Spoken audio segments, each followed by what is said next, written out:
Diriwayatkan dari sahabat Nabi As-Sahabiyul Jalil Abu Abdurrahman. Orang Arab tidak mau disebut nama langsung, tapi biasanya disebut dengan nama anaknya. Contohnya Nabi Muhammad SAW itu Abul Qasim. Al-Qasim nama anak Nabi, maka disebut dia dengan Abul Qasim. Saya kalau mau manggil Abu Hadzik, nama anak saya namanya Mizyan Hadzik, Abu Mizyan. Tapi tak usahlah, tetap aja Ustadz Somad. Nanti bapak ibu panitia payah mengklarifikasi siapa penceramah nanti malam, Abu Mizyan apa Ustadz Somad. Tapi kalau orang Arab itu namanya kunyah. Kunyah. Kalau gelar laqab, kalau pakai abu-abu itu kunyah. Tulisannya kaf nun ya ta marbutoh, kunyah. Ketika ditulis pakai huruf Latin kunyah, maka kun kata sambung nyah. Siapa nama dia? Nama dia Abdullah. Siapa nama kunyah panggilannya? Abu Abdurrahman. Abu Abdurrahman nama dia Abdullah ibnu Umar ibnu Al-Khattab radhiyallahu anhuma. Jadi yang meriwayatkan hadis malam ini adalah kita ambil dari riwayat Abdullah bin Umar, anak kandung khalifah yang kedua Umar bin Khattab radhiyallahu anhuma. Radhiyallahu anhu, Allah meridai satu orang. Radhiyallahu anha, Allah meridai satu orang perempuan, Aisyah radhiyallahu anha, Fatimah radhiyallahu anha, Abu Hurairah radhiyallahu anhu. Tapi kalau Abdullah bin Umar radhiyallahu anhuma, kenapa dua? Huma, dianya diridai Allah, ayahnya pun diridai Allah. Makanya Abdullah bin Umar radhiyallahu anhuma. Berapa kata ganti dalam bahasa Arab? Huwa huma hum, hiya huma hunna, anta antuma antum, anti antuma antunna, ana nahnu. 2 SKS di pusat bahasa.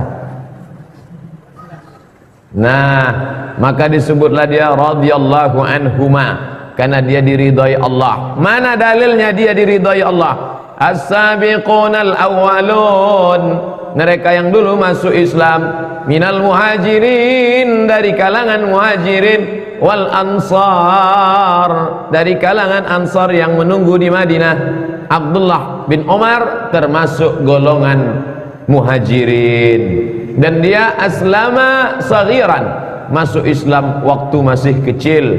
Riwayat banyak, tapi yang paling kuat mengatakan dia masuk Islam 10 tahun sebelum hijrah Nabi Muhammad sallallahu alaihi wasallam ke kota Yathrib, yang kemudian berubah menjadi nama kota Al-Madinah Al-Munawwarah. Kalau sebelum pindah umur dia lahir 10 tahun sebelum pindah, Nabi di Madinah 10 tahun, maka saat Nabi meninggal umur dia 20 tahun.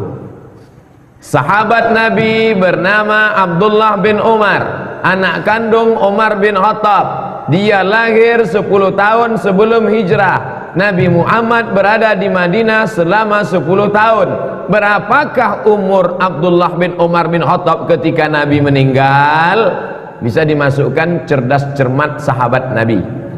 Nanti waktu acara maulid Nabi, jangan lagi hanya sekedar nasyid rebana, tidak lagi ceramah-ceramah, cerdas cermat mengenal Nabi dan sahabat-sahabat Nabi. Jadi jangan dianggap sahabat Nabi itu tua-tua.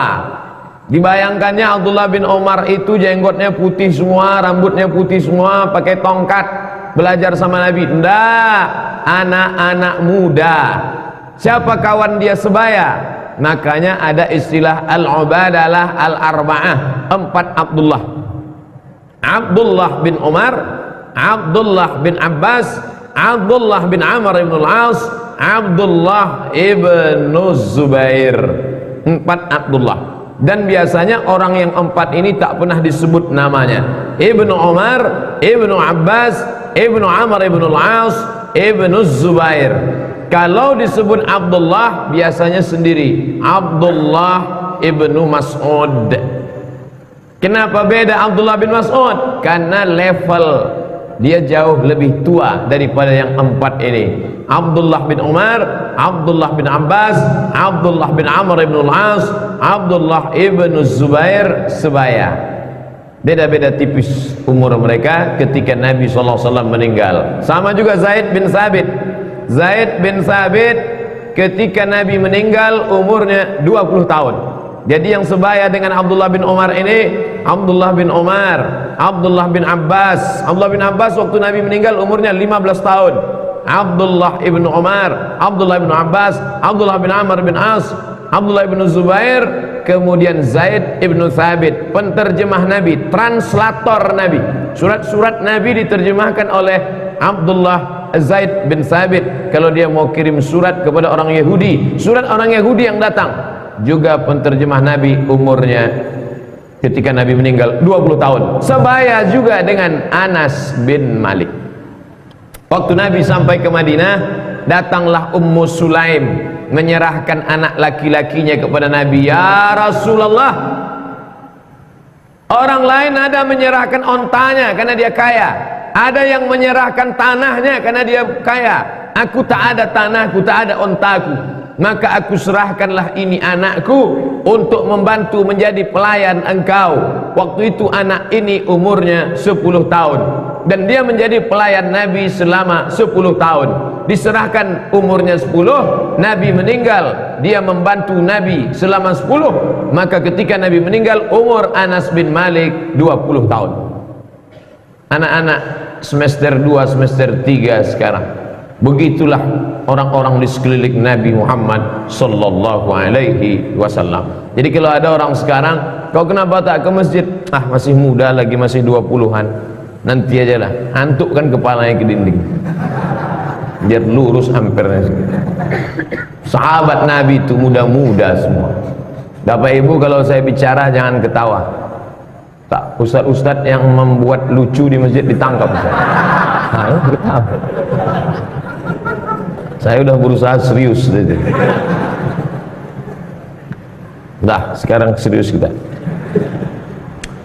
Jadi Abdullah bin Umar bin Khattab ini, kenapa dia bebas di rumah Nabi, dan dia termasuk 7 sahabat Nabi yang paling banyak meriwayatkan hadis. Abdullah bin Umar bin Khattab, hadis yang dia riwayatkan yang ada dalam Sahih Bukhari, Sahih Muslim, Sunan Abi Daud, Sunan Tirmidzi, Sunan Nasai, Sunan Ibnu Majah, Musnad Ahmad bin Hanbal, setelah dihitung-hitung semuanya 2630 hadis. 2360 hadis. Itu hadis-hadis yang dia riwayatkan, berbagai macam versinya. Ini semuanya adalah kenapa dia bisa banyak meriwayatkan hadis, karena dia selalu di rumah Nabi sallallahu alaihi wasallam. Loh, kok bisa dia selalu di rumah Nabi? Ayah dia kawan Nabi, dan yang paling penting lagi adalah kakaknya, saudara perempuannya namanya Hafsah, adalah istri Nabi Muhammad sallallahu alaihi wasallam. Jadi Nabi itu sebagai Nabi, ya, sebagai penasehat, ya, sebagai sumando. Karena ipar dia Nabi Muhammad sallallahu alaihi wasallam, maka dia bebas banyak meriwayatkan. Dan ketika Nabi sallallahu alaihi wasallam meninggal, orang yang paling banyak mengikuti jejak-jejak Nabi, kata Aisyah. Kalau yang bicara ini Hafsah, biasa Hafsah, tapi ini yang bicara adalah Aisyah radhiyallahu anha. Aktsarun nas tatabbu'an, orang yang paling banyak mengikuti jejak Nabi adalah Abdullah bin Umar ibn al-Khattab. Ada pokok kayu, lalu Nabi pernah sholat di bawah pokok kayu itu, maka dia pun sholat juga di bawah pokok kayu. Ditanya sama orang, Abdullah bin Umar, ya, kenapa kau sholat di bawah pokok kayu itu? Karena mataku pernah melihat Nabi sholat di bawah pokok kayu itu, dan aku ingin mengikut jejak-jejak Nabi sallallahu alaihi wasallam. Begitulah cinta dia kepada Nabi Muhammad sallallahu alaihi wasallam. Dihafalnya hadisnya diikutnya tempat-tempat yang pernah dilalui Nabi, disiramnya air ke batang pokok kayu itu. Kenapa disiramnya terus? Supaya pokok kayu itu tetap hidup dan dia merasakan bagaimana rasanya solat di bawah pokok kayu itu, karena Nabi pernah solat di situ. Abdullah bin Umar bin Khattab kalau dia pulang ke rumah, dia habis pergi berdagang, berniaga, dia tidak langsung pulang ke rumah, tapi dia datang ke makam Nabi sallallahu alaihi wasallam. Dia tak pulang ke rumah dulu, datang dia ke makam Nabi. Apa kata dia? Assalamu alayka ya Rasulullah, assalamu alayka ya Aba Bakrin As-Siddiq, assalamu alayka ya Abatah. Mengucapkan salam ziarah ke makam Nabi Muhammad sallallahu alaihi wasallam. Istri nanti, anak nanti, lebih utama kerinduan dia kepada Nabi Muhammad sallallahu alaihi wasallam. Lalu kemudian dia orangnya tegap dan rajin beribadah, sampai-sampai ibadahnya itu disebutkan, yang menyebutkan ini Syekh Dr. Hisham Kamil Hamid Musa, i'tamara alfa umrah, melaksanakan umrah sebanyak alfa umrah, 1000 kali umrah. Seumur hidupnya 1000 kali dia umrah. Tapi jangan Ustaz nih mau ngajak umrah pasti nih, enggak. Saya tak ada kepentingan, karena saya tak punya terapel umrah, kecuali Abdullah bin Umar umrahnya 1000 kali. Maka bapak ibu silakan umrah banyak-banyak. Bagi yang mau mendaftar segera hubungi, nomor ada. Saya tak ada kepentingan, saya hanya sekedar cerita begitulah banyaknya umrah dia. Dan dia orangnya sakhiyun. Apa itu? Dermawan. A'taqa al-faraqabah, dia membebaskan 1000 budak hamba sahaya. Asal nampaknya ada hamba sahaya, dia banyak hamba sahayanya. Dari mana dia dapat? Dia ikut perang pembebasan Syam, Suriah, Lebanon, Palestina, Yordania. Dia ikut pembebasan Irak, dia ikut pembebasan Persia, dia ikut pembebasan Mesir, dia ikut pembebasan Afrika, bahkan dia ikut perang pembebasan Azerbaijan. Maka dari hasil rampasan perang dia banyak dapat, tapi semuanya dibebaskannya. A'taqa al-faraqabah fi sabilillah, kalian bebas, bebas, bebas. Ketika turun ayat lan tanalul birra hatta tunfiqu mimma tuhibbun, kalian tidak akan mendapatkan birra, kebaikan, sampai kalian menginfakkan harta yang paling kalian sayangi. Mana yang paling kalian sayang, itulah berikan, baru kalian akan dapat kebaikan.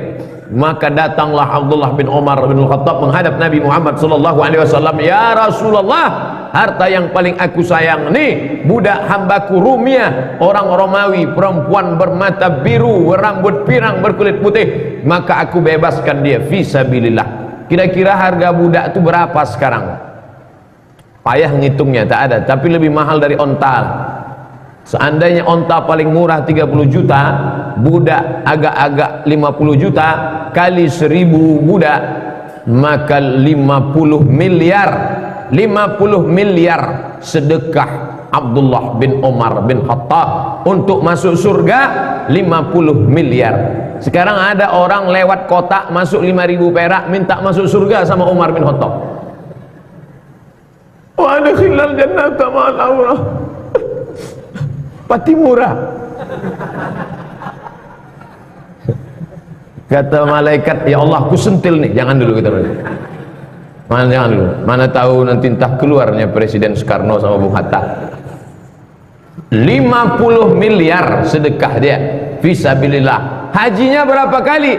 Hajja sittina marah, 60 kali melaksanakan haji. Tahajud malamnya, datanglah Nabi memuji. Ini etika memuji. Nabi tak mau memuji Abdullah bin Umar langsung di hadapan dia, tapi di belakangnya. Apa kata Nabi kepada Hafsah? Hafsah, ya, ni'mal abdu Abdullah, sebaik-baik hamba Allah adalah Abdullah bin Umar. Hamba Allah yang paling baik inilah orang Abdullah bin Umar. Tapi syaratnya lau kana yaqumu minal lail, seandainya dia mau tahajud malam. Sebaik-baik hamba Allah Abdullah bin Umar bin Khattab. Lau kana yaqumu minal lail, kalau dia tahajud malam. Datanglah Hafsah, disampaikannya lah ke saudara kandungnya tadi, Abdullah bin Umar. Ya, kata Nabi, kaulah orang yang paling baik, tapi syaratnya kau tahajud malam. Sejak mendengar itu sampai mati dia tak pernah meninggalkan tahajud malam. Tahajudnya hebat, hajinya mantap, sodakohnya hebat, perangnya membebaskan perang, dan dia tidak gila harta, zuhud. Pada masa pemerintahan Utsman bin Affan, meninggal Abu Bakar Siddiq 2 tahun jadi khalifah, naik Umar, meninggal Umar bin Khattab, maka sahabat berkumpul mau memberikan kekuasaan kepada anak Umar bin Khattab. Hai Abdullah bin Umar, ayahmu sudah meninggal, ditikam oleh Abu Lu'lu'ah, maukah engkau menjadi pengganti ayahmu? Tak mau dia.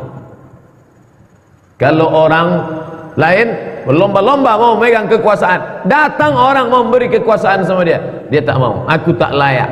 Naiklah Utsman bin Affan, datang Utsman bin Affan.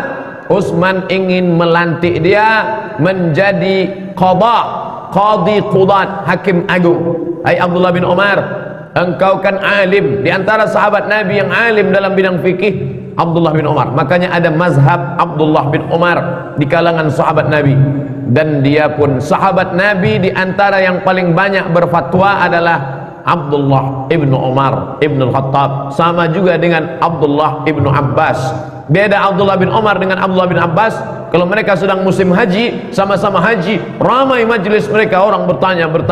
Bedanya Abdullah bin Abbas dijawabnya semua, sedangkan Abdullah bin Umar lebih banyak menolak daripada menjawab. Dia lebih wara, dia lebih alim. Tapi kemudian dalam masalah diangkat menjadi qadi, hakim, dia menolak. Utsman bin Affan ingin mengangkat dia jadi hakim agung, dia tak mau. Jabatan ketiga yang ditolaknya pada masa pemerintahan Sayyidina Ali radhiyallahu anhu. Ali mau mengangkat dia menjadi gubernur negeri Syam. Makkah di tengah, Yaman di bawah, Syam di atas, Irak di kanan, Mesir di kiri, Makkah di tengah. Ini negeri ini gubernur semua nih, gubernur Yaman, gubernur Irak, gubernur Syam, gubernur Mesir. Maukah engkau kuangkat menjadi gubernur Syam? Tak mau. Zaman itu Syam itu 1 gubernur. Sekarang Syam itu dipimpin 4 presiden: Palestina, Yordania, Suriah, Lebanon. Bayangkan besarnya kekuasaan. Tapi dia tak mau, karena dia hidup dalam keadaan zuhud, dan kemudian meninggal dunia pada tahun 74 Hijrah. Umurnya ketika itu 83 tahun. Hidupnya bermakna. Maka kita ambil pelajaran dari sahabat Nabi As-Sahabiyul Jalil Abdullah ibnu Umar ibnu Khattab radhiyallahu anhuma. Dia mendengar hadis ini langsung dari Nabi sallallahu alaihi wasallam. Apa kata dia? Sami'tu, aku mendengar. Sami'tu Rasulullah sallallahu alaihi wasallam, aku mendengar Nabi Muhammad sallallahu alaihi wasallam bersabda. Apa kata Nabi? Bunyal Islamu ala khamsin. Islam itu dibangun berdasarkan 5 pondasi. Oh, kalau begitu Islam itu bangunan. Islam itu abstrak, tak nampak dia. Kalau gelas, nih dia. Kalau botol, nih dia. Kalau mimbar, nih dia. Kalau Quran, nih dia tulisannya. Islam itu mana? Maka banyak sekali yang tak jelas dalam Al-Quran. Iman, Islam, ihsan, ukhuwah, itu tak nampak, abstrak.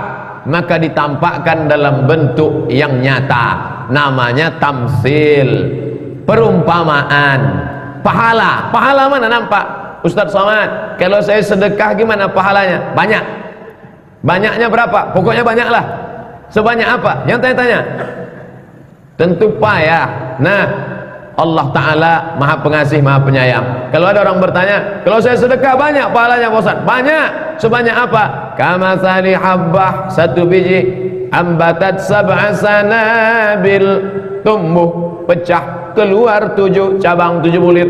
Wa fi kulli sumbulatin mi'atu habbah, dalam setiap cabang bulir ada 100. Terbayanglah di pikiran kita, ternyata pahala tadi tidak abstrak.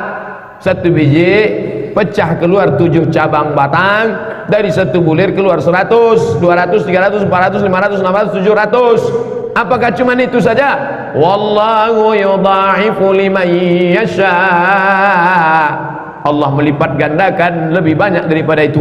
Wallahu wasi'un alim. Allah maha luas karunia-Nya dan Dia maha tahu siapa yang bersedekah ikhlas atau tak ikhlas. Ini maknanya tamsil, perumpamaan. Orang kita pun selalu juga pakai perumpamaan ini. Cinta misalnya. Cinta mana nampak? Cinta itu kan abstrak. Oh, ada orang yang bisa menggambarkan cinta Pak Ustadz, dibuatnya. Itu bukan cinta. Apa namanya? Itu love. Cinta. Nah, cinta itu apa? Lalu orang pun mengumpamakan cinta. Cintamu padaku bagaikan air di daun keladi, setelah tumpah tak berkesan lagi, kata dia. Apa maknanya? Begitulah maknanya. Dia ingin menampakkan sesuatu yang abstrak dengan contoh yang nyata. Itu namanya tamsil, litaqribil makna. Begitu juga dengan iman. Iman itu bagaimana Pak Ustaz? Datang Nabi menjelaskan, bunyal Islam itu dibangun, dibina berdasarkan 5 pondasi dasar. Bunyal Islamu ala khamsin. Islam dibangun 5. Yang pertama apa? Syahadati an la ilaha illallah. Syahadah artinya iktiraf, pengakuan. Syahadah artinya iz'an, tunduk. Syahadah artinya qabul, menerima. Syahadah artinya tunduk, patuh, nerima, ngaku. Jadi ada orang sekarang memplesetkan syahadah artinya menengok. Aku baru mau percaya sama Allah kalau Allah itu bisa ditengok. Mana dia? Mana dia?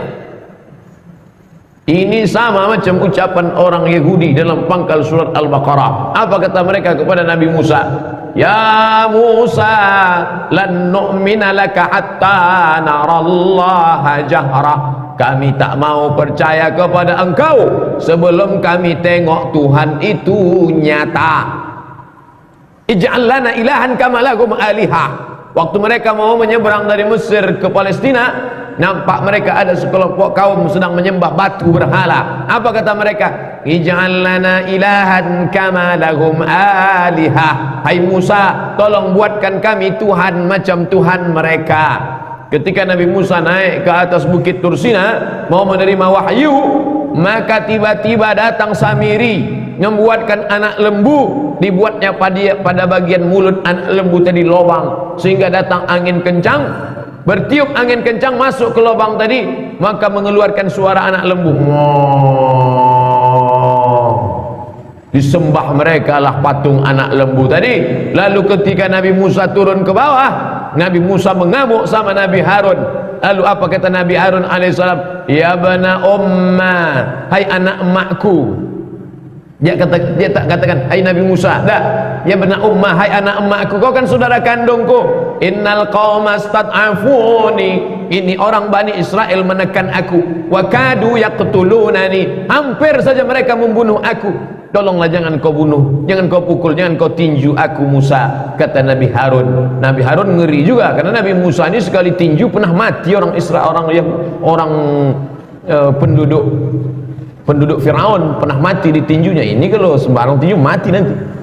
Oleh sebab itu kata dia, innal qawma stad'afuni, aku ditekan. Apa maknanya? Kecenderungan orang ingin menengok Tuhan secara nyata. Maka dibuatkanlah patung Tuhan, dibuatkanlah alat-alat senjata Tuhan, lalu kemudian mengatakan ini adalah manifestasi dari Tuhan.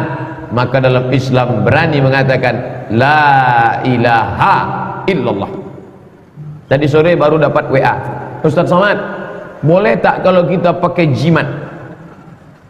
Saya bilang tak boleh, minta sama Allah langsung. Saya tak percaya sama ini Pak Ustaz, ini kan sebagai perantara aja kan. Ente nanya apa nawar?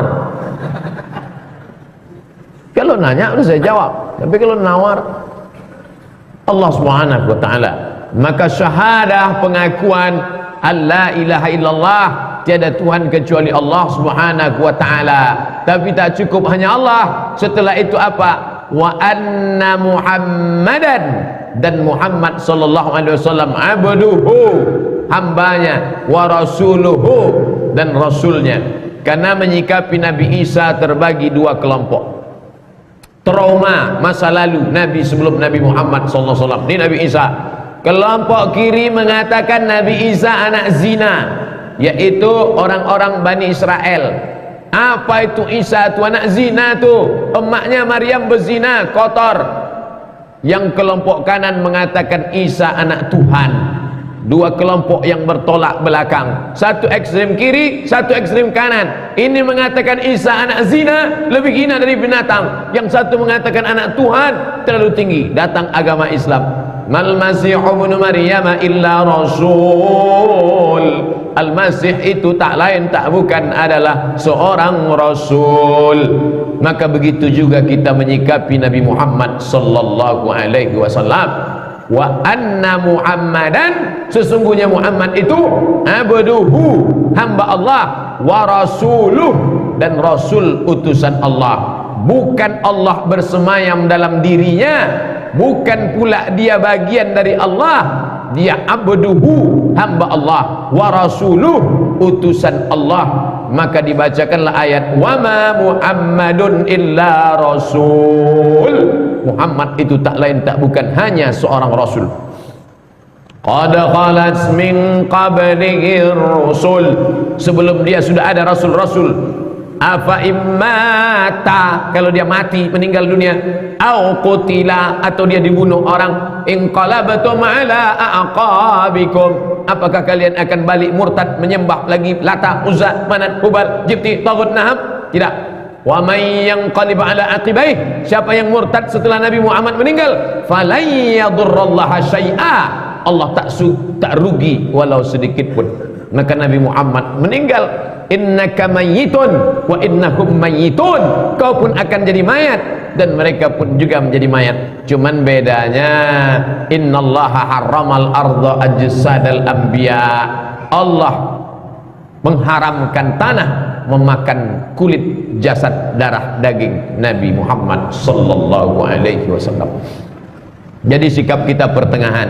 Dia bukan Allah, dia tak menyatu dengan Allah, dia bukan bagian elemen dari Allah, dan dia adalah hamba Allah dan Rasulullah, utusan Allah subhanahu wa ta'ala, sallallahu alaihi wa alihi wa ashabihi wa baraka wa sallam. Nabi Muhammad sallallahu alaihi wasallam. Makanya semua yang mau masuk Islam, dia mesti bersyahadat asyhadu an la ilaha illallah wa asyhadu anna Muhammadan rasulullah. Tak boleh terpisah.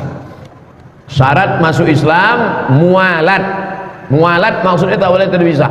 Asyhadu an la ilaha illallah, berhenti dia. Permisi Pak Imam, kenapa? Sakit perut aku sebentar. Tak bisa, harus asyhadu an la ilaha illallah wa asyhadu anna Muhammadan rasulullah. Kalau cerita percaya sama Allah, mereka pun percaya sama Allah. Percaya kamu sama Allah? Ya, saya percaya sama Allah. Tapi kalau sama Muhammad, nah, saya tak bisa percaya sama Muhammad. Orang-orang kafir, Abu Jahal, Abu Lahab, percaya sama Allah? Percaya. Wala in sa'altakum man khalaqas samawati wal ard, kalau kau tanya kepada Abu Jahal, Abu Lahab, siapa yang menurunkan, siapa yang menciptakan langit dan bumi, la yaqulunna Allah. Wala in sa'altahum man anzala minas samaa'i ma'a, siapa yang menurunkan air dari langit, la yaqulunna Allah.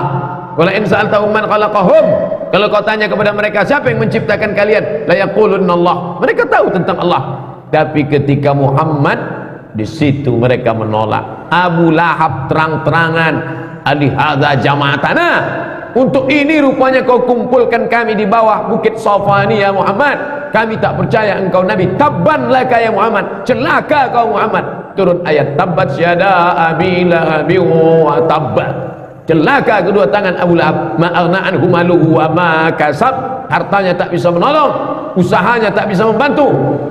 Wa mara'atuhu ammalatal hatab, dan istrinya Ummu Jamil namanya, membawa kayu bakar. Kenapa azabnya luar biasa? Karena di dunia membawa-bawa cakap, mengejek-ejek, mengajak-ajak perempuan, diajaknya semua perempuan untuk mengata-ngatai, mengfitnah Nabi Muhammad sallallahu alaihi wasallam. Maka kita sepaket ini tak bisa kita pisah. Asyhadu an la ilaha illallah wa asyhadu anna Muhammadan Rasulullah. Ibarat bangunan, ini adalah pondasinya. Kenapa masjid kerajaan Siak yang dibangun 1762 ini masih tetap tegak berdiri, tak ada yang retak? Karena pondasinya kuat, kokoh. Saya masih ingat dulu masjid bangunan lama, tiangnya tebal, betul, minta ampun, tiang-tiang tebal bangunan, luar biasa. Pondasi-pondasinya, batu-batunya. Semalam kami dari Bengkulu dibawa ke gedung peninggalan Inggris, Marlborough, bukan Marlboro, Marlborough. Wah, tebal-tebal minta ampun, batu-batu bata panjang. Maka pondasi-pondasi kuat, sudah lebih 300 tahun tapi tak hancur. Padahal di tepi laut banyak air hujan, banyak ombak, banyak. Kenapa? Karena pondasi yang sangat kuat. Maka semua kita malam ini hadir kemari, kenapa? Karena pondasi yang sangat kuat. Ibu-ibu, ada bapak-bapak yang dari luar kota datang kemari. Apa yang menjadi motivasi dia? Asyhadu an la ilaha illallah wa asyhadu anna Muhammadan Rasulullah. Yang kita persaksikan itu gaib. Allah tak nampak, Nabi Muhammad kita tak pernah jumpa, sorga yang dijanjikan gaib, malaikat kiraman katibin tak kelihatan. Apa dia? Mana dia? Makanya tak ada lain, tak ada bukan, alladzina yu'minuna bil ghaib, orang-orang yang percaya kepada yang gaib. Nah, kalau ada orang kafir masuk Islam, maka dia disaksikan oleh kita semua. Di Masjid An-Nur berapa kali kita habis sholat subuh Sabtu atau habis sholat Jumat. Berikut ini Bapak Ibu sekalian jangan pulang dulu, karena akan ada pembimbing syahadat oleh imam. Asyhadu an la ilaha illallah wa asyhadu anna Muhammadar Rasulullah. Kalau dari non muslim masuk Islam.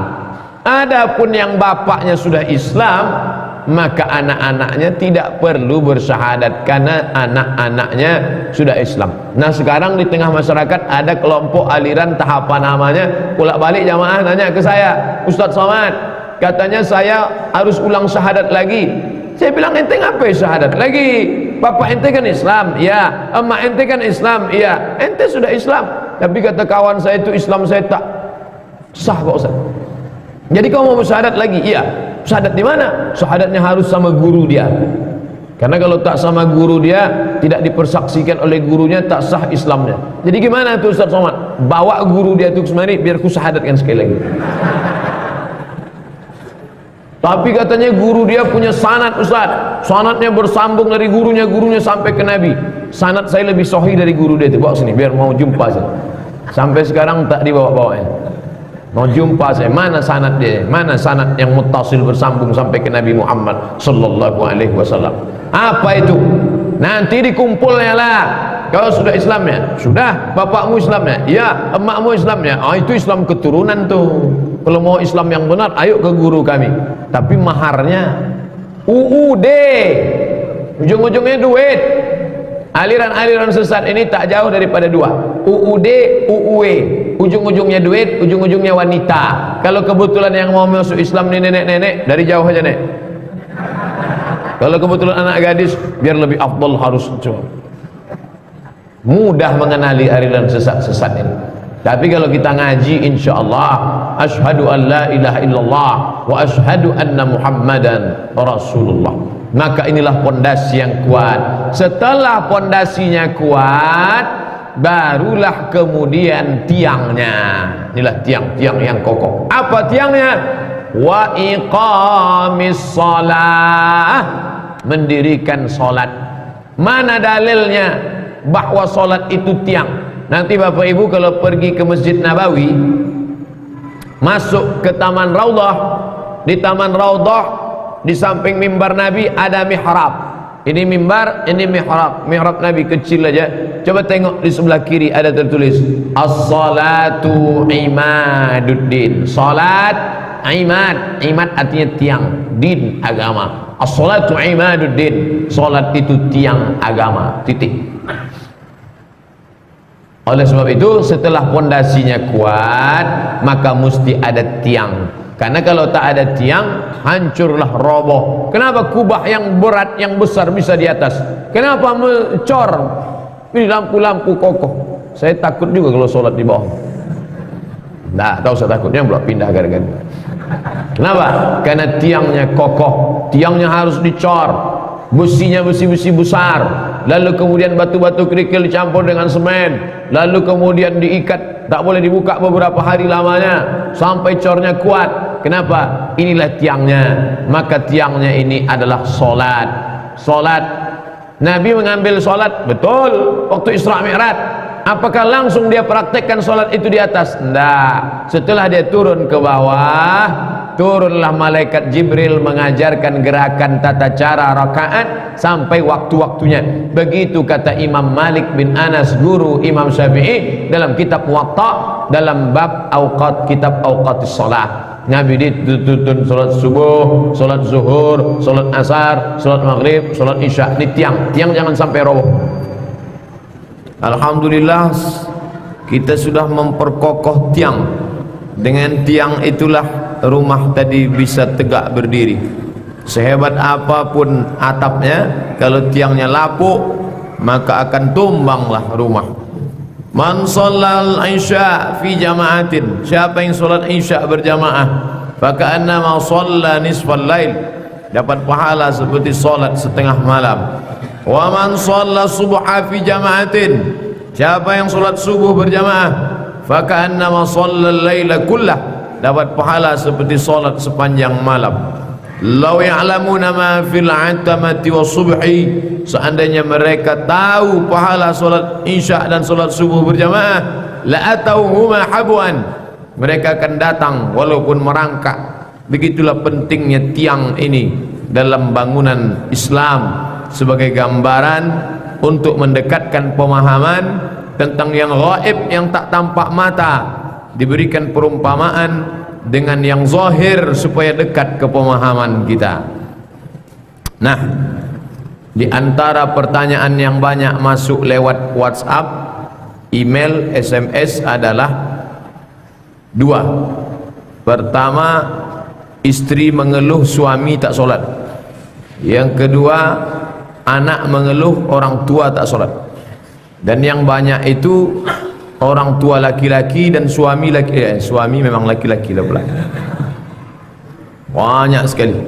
Baik pertanyaan langsung, Ustaz, suami tak solat. Ustaz, ayah saya tak solat. Kalau ibu-ibu biasanya solat. Oleh sebab itu maka ini laki-laki yang tak solat ini, bagaimana dia tidak solat padahal ayat itu ditujukan untuk dia. Ya ayyuhalladzina amanu, wahai laki-laki, qu anfusakum, jaga dirimu, wa ahlikum, istrimu, jaga dirimu, istrimu.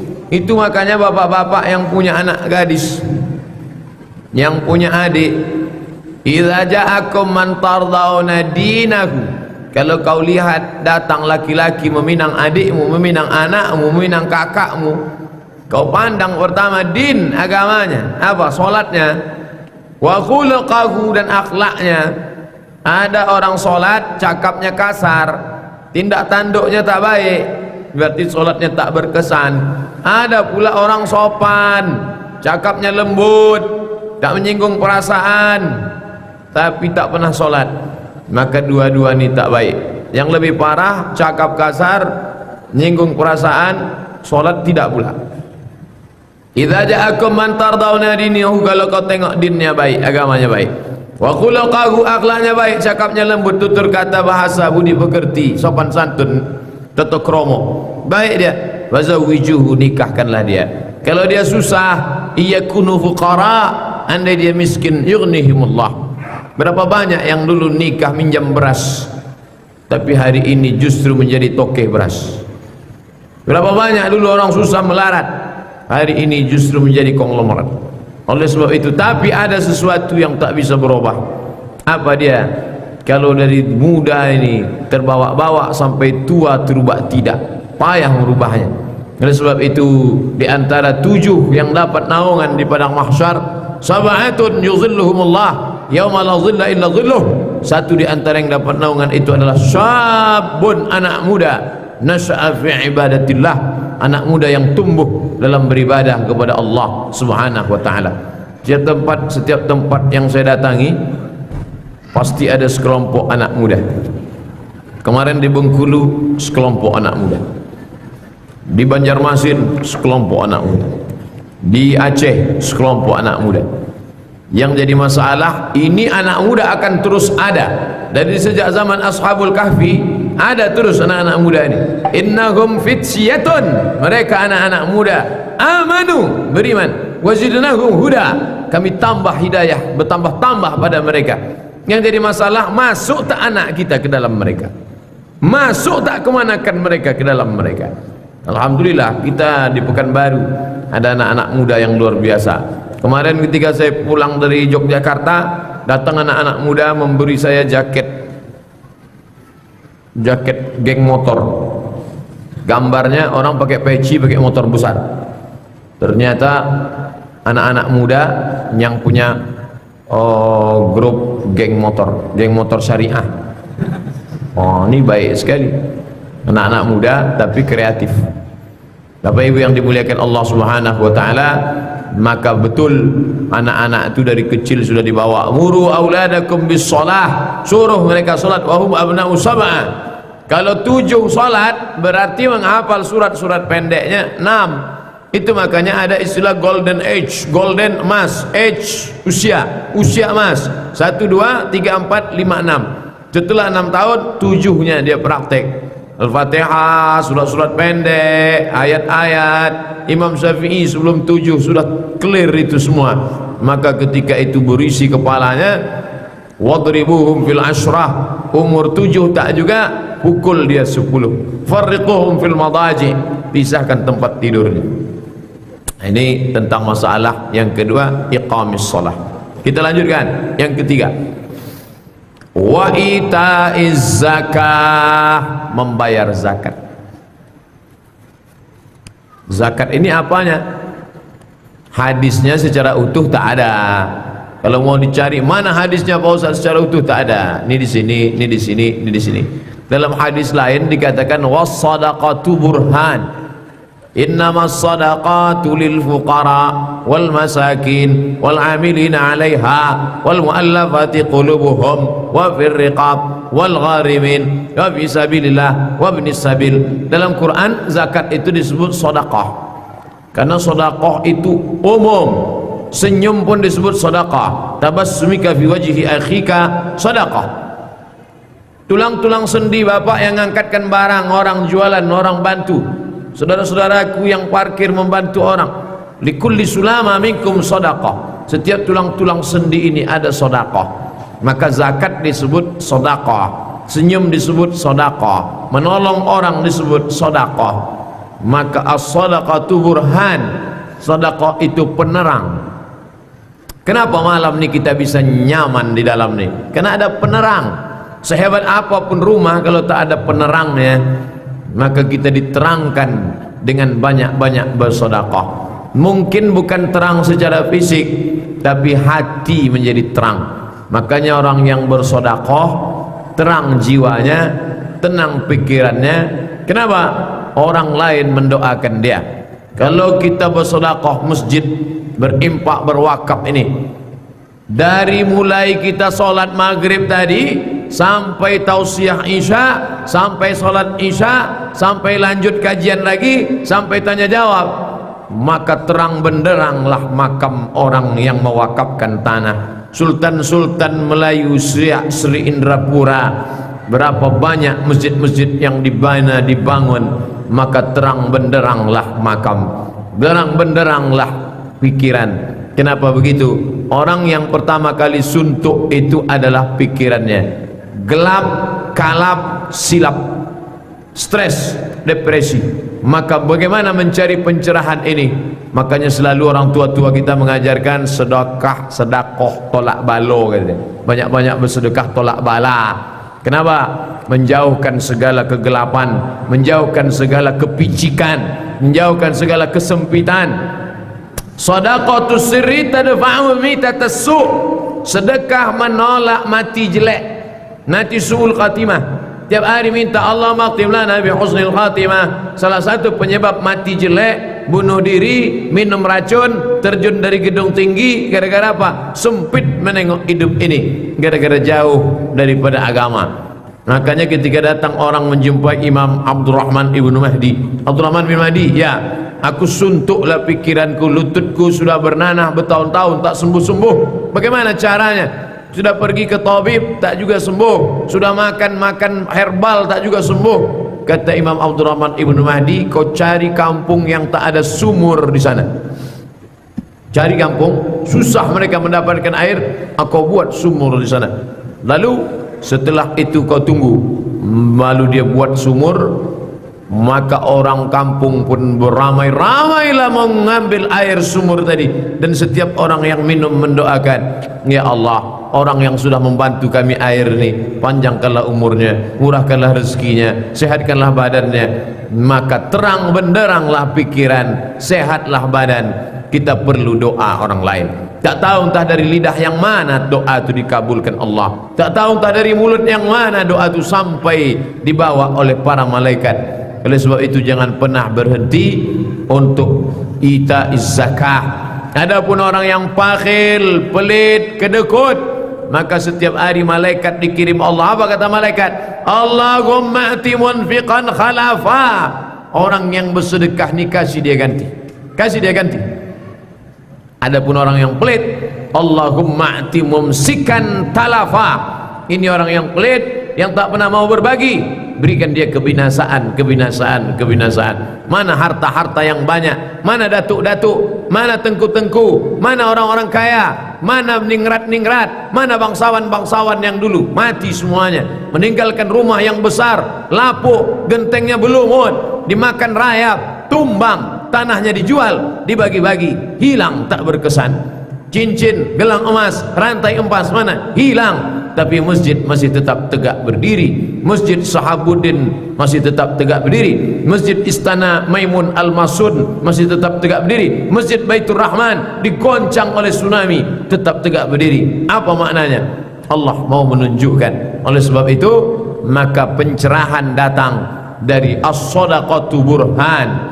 Makanya anak-anak kecil tak boleh mati lampu. Anak-anak kecil asal sudah mati lampu, na'udzubillah, maka suruh hidup. Cepat hidupkan, cepat hidupkan, cepat hidupkan. Kenapa? Anak kecil sudah gelap, sesak napasnya, dikhawatirkan dia mati tak bernapas. Maka banyak orang mati tak bernapas gara-gara tak mendapatkan pencerahan cahaya. Makanya Nabi di antara isi solat doa tahajudnya, Allahumma ja'al fi qalbi nura, jadikan dalam hatiku cahaya, wa fi sam'i nura, pada pendengaran telingaku cahaya, wa fi basari nura, berikan di mataku cahaya, wa an yamini nura, sebelah kanan cahaya, wa an yasari nura, sebelah kiri cahaya, wa min amami nura, dari depan cahaya, wa min khalfi nura, dari belakang cahaya, wa min fawqi nura, dari atas cahaya, wa min tahti nura, dari bawah cahaya, wa ja'alli nura, berikan aku cahaya. Cahaya-cahaya ini akan datang dengan memperbanyak perbuatan kebaikan, berbagi kepada orang lain. Itaiz zakah. Lalu kemudian yang keempat, wa hajjil bait. Haj artinya berkunjung ke suatu tempat dalam waktu tertentu, di tempat tertentu, dengan cara tertentu. Waktu tertentu kapan? Tanggal 8 hari Tarwiyah, tanggal 9 hari Arafah, tanggal 10 hari Nahar, tanggal 11, 12, 13 hari Tasyrik. Itu disebut dengan waktu tertentu. Di tempat tertentu, tak boleh tempat lain. Padang Arafah, Muzdalifah, Mina, Makkah, Ka'bah, tak boleh tempat lain. Pada waktu tertentu sudah, pada tempat tertentu sudah, dengan cara tertentu. Ini tak boleh. Dari mulai Hajar Aswad berputar sampai ke Rukun Yamani, balik lagi ke Hajar Aswad, 7 putaran. Dari Safa ke Marwah, 7 bolak-balik. Lalu pergi wukuf ke Arafah, dari Arafah ke Mina, lewat Muzdalifah, bermalam di Mina, melontar 3 jumrah. Melakukan amal tertentu pada waktu tertentu di tempat yang tertentu. Bapak Ibu yang dimuliakan Allah Subhanahu wa taala, Oleh sebab itu, tapi ini tidak semuanya. Walillahi 'alan nasi hajjul bait. Allah Subhanahu wa taala mewajibkan haji ke Baitullah bagi siapa? Man istata'a ilaihi sabila. Bagi siapa yang mampu. Bagi yang tak mampu, ya tak apa-apa. Nah, kita biasanya kalau pergi kemana-mana, yang tidak agak-agak tidak terlalu wajib, tapi dia lebih pada yang mampu, itu perhiasan, aksesoris, cincin, gelang, subang, rantai. Itu kan biasanya dipakai orang bagi yang mampu, yang punya kelebihan emas, yang punya kelebihan perak, yang punya kelebihan batu permata berlian. Bagi yang tidak punya kelebihan, dia tak pakai apa-apa. Nah, ini kelebihan-kelebihan. Maka di rumah tadi pun ada aksesorisnya kalau berlebih kemampuannya. Oleh sebab itu Islam ini mengajarkan kita mesti berlebih. Yas'alunaka madza yunfiqun. Apa yang mesti diberikan? Qulil afwa, yang berlebih. Makanya kalau ada orang berprinsip, aku cukup makan aja cukuplah. Ndak. Orang Islam mesti berlebih. Orang yang berlebih tanah lah yang bisa mewakafkan tanah. Orang yang berlebih makan lah yang bisa ngasih makan fakir miskin anak yatim. Orang yang berlebih baju lah yang bisa bersedekah baju untuk panti jompo. Orang yang berlebih duit lah yang bisa menyekolahkan anak yatim. Orang yang berlebih faqidus syai' la yu'ti. Orang yang tak berlebih, dia tak bisa beri apa-apa. Kalau di tanganmu ada sebelah korma, kau belah. Ittaqillah, hai Aisyah, takutlah kau kepada Allah, jangan selamatkan dirimu dari api neraka walau bisyiqqi tamrah. Kau belah korma, kau berikan ke kawanmu, kau makan sebelah. Berlebih, berbagi kepada orang lain. Maka dalam Islam, konsumsi, akomodasi, transportasi. Konsumsi makan, akomodasi tempat tinggal, transportasi tiket pesawat dari mulai Pekanbaru ke Batam, dari Batam ke Madinah, dari Madinah pulang lagi ke Batam sampai ke Pekanbaru. Siapa yang bisa menanggung itu minyak pesawat? Oleh sebab itu maka orang Islam mesti berniat setiap usahanya, aku mesti ke Baitullah. Makanya jamaah haji 12 kabupaten kota di Riau, jamaah haji terbanyak dari Kabupaten Indragiri Hilir. Apa kata Pak Bupatinya? Secara ekonomi Ustadz Somad, dari 12 kabupaten kami inilah yang paling susah, paling sedikit, karena alam kami di tepi laut, pulau-pulau kecil, susah. Bukan macam kalian di darat bisa tanam karet, bisa tanam sawit. Kami di sini pokok kelapa, mencari ikan. Tapi jamaah haji terbanyak justru dari kami. Loh, kok bisa begitu Pak? Itu hitung-hitung ekonominya kan tak betul. Ternyata dalam masalah ini tak laku ilmu ekonomi. Kenapa? Mereka bertanam dibaginya dua. Ini beli tanah bagi dua. Ini tanam kelapa, ini tanam kelapa. Yang ini diniatkan untuk makan sekolah anak, yang ini untuk pergi haji, tak boleh diganggu. Dari kelapa pertama dia tanam, pergi haji, pergi haji, pergi haji, pergi haji, pergi haji. Barokah niat orang baik datang. Sulitkah bagi Allah membuat kelapa ini berlipat ganda? Mudah. Maka ketika datang musim panen, anak bisa sekolah, makan keluarga tak terkendala, dan yang sudah dijanjikan ini dijual berangkat haji. Berapa kali kita temu orang dari Indragiri Hilir secara ekonomi biasa saja, tapi sudah pergi haji, walaupun ongkos naik haji melambung. Kenapa? Karena niat dari awal sudah. Maka begitulah pentingnya niat dari awal. Maka tidak hanya yang berkebun, yang pegawai, yang kerja, yang bisnis, yang buka ruko toko, dari awal tu niat aku mau pergi haji. Cuman kadang niat ini kan membelok, menyimpang di tengah jalan. Itulah perlunya pembahasan pertama kita di sini kemarin. Hadis yang pertama, innamal a'malu binniyat. Niat penting. Anak-anak kita juga begitu. Kalau kita pergi ke Makkah, sampai di sana doa, ya Allah, sebagaimana nikmatnya aku mencium Hajar Aswad, nikmatnya tawaf, nikmatnya sa'i, nikmatnya ini, maka anak cucuku pun sampaikan jugalah kemari. Maka minta kepada Allah SWT diiringi dengan usaha. Doa itu membangkitkan semangat, semangat itu membangkitkan etos kerja, lalu aktivitas ada targetnya ke depan. Kalau prinsip orang sekarang visi misi. Apa visi misi ke dekat? Maka orang Islam jelas visi misinya, mencari ridha Allah, lalu kemudian sampai ke Baitullah, wa hajjil bait. Yang terakhir, yang kelima, wa shaumi Ramadan. Puasa itu apanya? Maka dalam hadis lain dikatakan as-shaumu junnah. Puasa itu tameng. Junnah artinya kalau orang mau pergi perang pakai baju besi. Kalau tangan saya luka, insya Allah masih hidup. Kalau telinga saya luka, insya Allah masih hidup. Tapi kalau dada ini luka, masuk tombak ke tangkai jantung, mati. Maka dibuatlah baju besi. Baju besi itu orang Arab menyebut junnah. Bahasa kitanya tameng. Pokoknya yang menutup itu baju besi. Atau dia tak pakai baju besi, tapi seperti Kapten Amerika yang sebelah kanan, apa namanya? Perisai. Perisai itu junnah juga. Maka kalau dalam bangunan ini, mana junnah itu? Namanya beda-beda. Junnah di bawah disebut lantai, junnah di atas disebut atap kubah, junnah di samping disebut dinding. Fungsinya semuanya sama. Sebagaimana tameng melindungi jantung jangan tertusuk, sebagaimana baju besi melindungi jangan sampai kena tombak anak panah, sebagaimana helm topi besar melindungi kepala jangan sampai retak pecah geger, begitu jugalah ini junnah. Dia melindungi dari samping jangan sampai datang angin kencang, melindungi dari atas jangan sampai datang batu meteor jatuh, melindungi dari bawah jangan sampai kita duduk di lantai tanah. Maka ini adalah junnah. Maka lengkaplah bangunan, pondasinya kokoh, tiangnya kuat, besar, perkasa. Ada pula dinding di samping, atap di atas, lantai di bawah, ditambah dengan cahaya terang benderang, dan ada aksesoris kelebihan. Ada hiasan, ada gantung-gantungan, ada lampu, ada macam-macam. Lengkaplah sudah.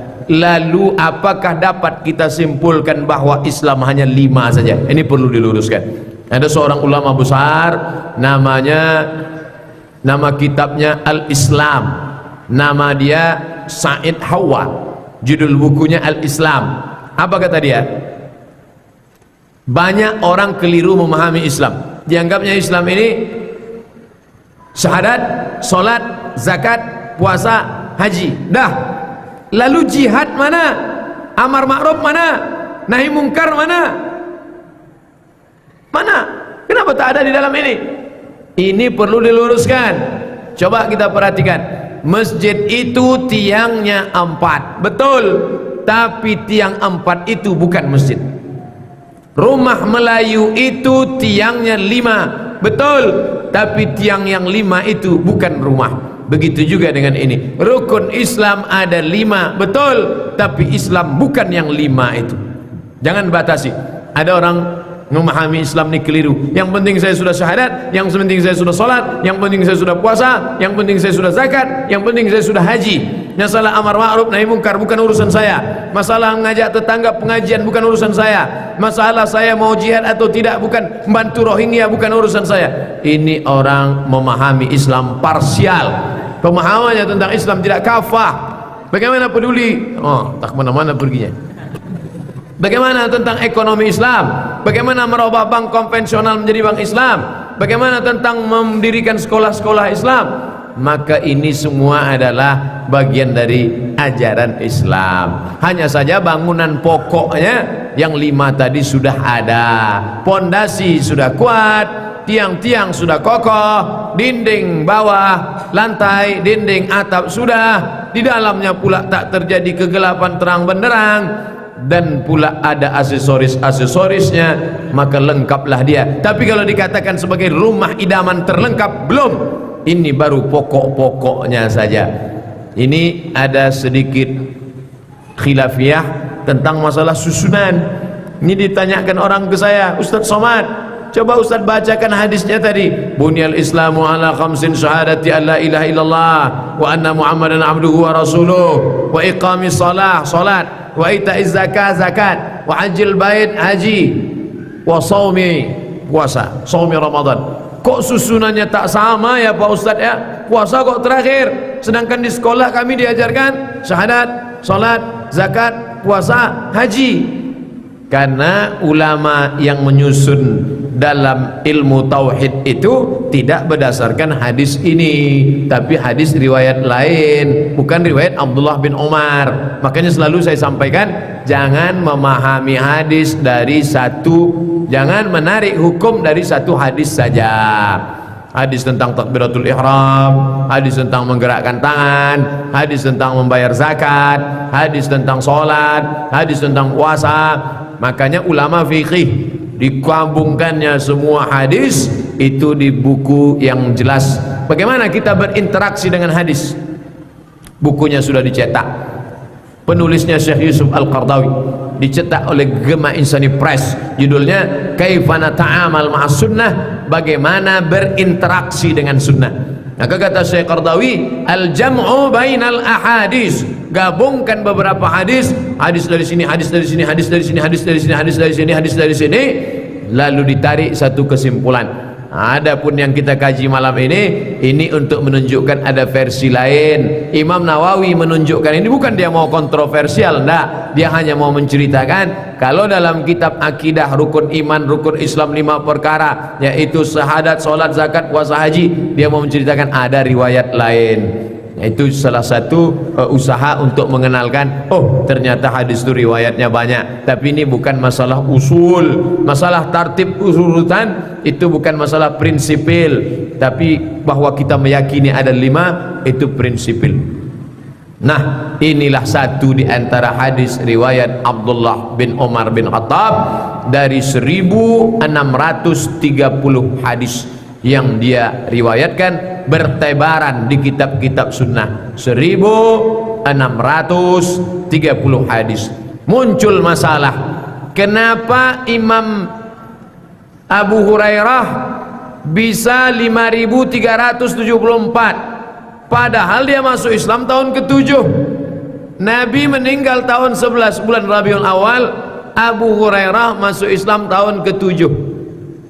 Tahun ke-7 dia baru masuk Islam. 8, 9, 10 hadisnya 5374. Kenapa Abdullah bin Umar bin Khattab yang sudah masuk Islam dari sejak di Makkah 10 tahun pindah ke Madinah, berarti dia berkawan, bersahabat ke rumah Nabi lebih lama daripada Abu Hurairah.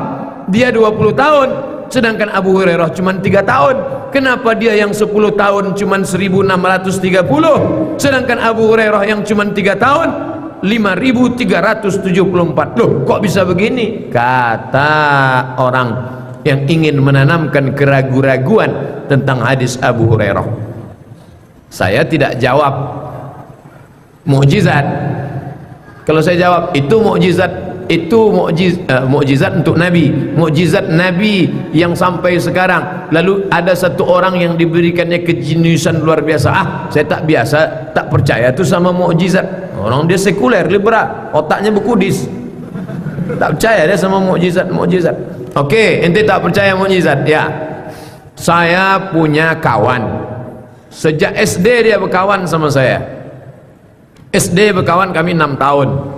Lalu kemudian SMP berkawan lagi 3 tahun, SMA berkawan lagi 3 tahun. Habis itu saya ke Mesir, setelah itu ke Maroko, pulang. Maka saya sudah kenal sama dia selama 30 tahun. Ya, ada mahasiswa UIN, anak Malaysia, kenal sama saya baru setahun, tapi dia selalu ikut kajian saya. Ustadz Somad, boleh saya ikut kelas Ustadz walaupun saya tidak belajar di kelas itu? Boleh, silakan datang. Saya mau jadi mustami pendengar aja. Ya, boleh saya ikut kajian pagi nanti di kantor Anu? Boleh. Boleh saya ikut kajian malam nanti? Boleh.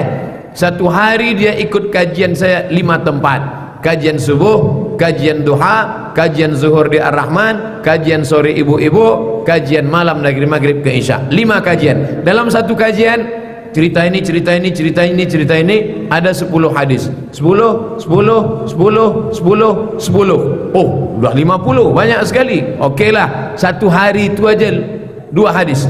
2 hadis, 2 hadis, 2 hadis, 2 hadis, 2 hadis. Kali 5, satu hari dia menulis 10 hadis. Kali 360 hari. 360 kali 10 sama dengan 3000 600 hadis. Kalau mahasiswa ini bisa menulis 3.600 hadis hanya berteman di 5 pengajian dalam setahun, apakah mustahil Abu Hurairah berteman dengan Nabi 3 tahun meriwayatkan 5.374 hadis? Tidak ada yang mustahil. Kalau mau cerita masalah masuk akal tak masuk akal, 3.600 setahun kali 3 tahun lebih banyak daripada riwayat Abu Hurairah. Bisa saja. Ini kalau mencerita, saya tetap tak percaya Pak Ustaz, masa Abu Hurairah bisa menghafal semuanya? Coba tengok tes IQ www.youtube.com. Ketika orang tes IQ anak kecil, A C C D D Z Z Q Q 183725813 Q Q Z Z Y, bisa diulang-ulangnya balik. Kalau ada orang model seperti ini, maka tak mustahil Abu Hurairah juga bisa melakukan itu. Di samping karamah yang diberikan Allah SWT tentang hadis bahwa Nabi pernah mau menyampaikan satu hadis, tapi waktu itu pasir, tak ada semen. Maka kata Nabi, man bassata rida'ahu, siapa yang mau membentangkan rida, sorban yang biasa diletakkan di tengkuk bagi laki-laki, siapa yang mau membentangkan sorbannya sampai aku menyampaikan hadisku ini, maka dia tak akan lupa semua yang dia dengar dari telingaku. Berlomba-lomba sahabat, tapi yang diduduki Nabi adalah sorban Abu Hurairah radhiyallahu an. Setelah Nabi duduk di atas itu, selesai itu Nabi tegak, datang Abu Hurairah menggulung sorbannya. Sejak hari itu kata Abu Hurairah, aku tak pernah lupa apa yang ku dengar dari Nabi Muhammad sallallahu alaihi wasallam. Ini untuk membantah keraguan orang yang mengatakan tak mungkin Abu Hurairah hadisnya bisa lebih banyak daripada Abdullah bin Umar bin Khattab karena pertemanan yang lama. Karena Abu Hurairah dia ahlus suffah, beda dengan Abdullah bin Umar. Abdullah bin Umar punya rumah, punya keluarga, sedangkan Abu Hurairah radhiyallahu an dia tinggal di emperan Masjid Nabawi, dia selalu ikut Nabi ke sana kemari, walaupun pertemanan 3 tahun. Itu menunjukkan bukan kuantitasnya tapi kualitasnya. Kau kenal Ustadz itu sudah berapa lama?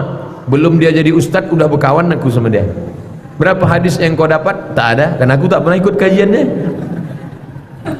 Tapi ada orang yang baru kenal dengan kita setahun 2 tahun, tapi dia sudah download kajian, dia bisa dapat banyak. Maka yang dilihat itu bukan lamanya, bukan kuantitasnya, tapi kualitasnya. Begitulah perbandingan Abu Hurairah dengan sahabat Nabi Abdullah bin Umar bin Khattab dan sahabat-sahabat yang lain.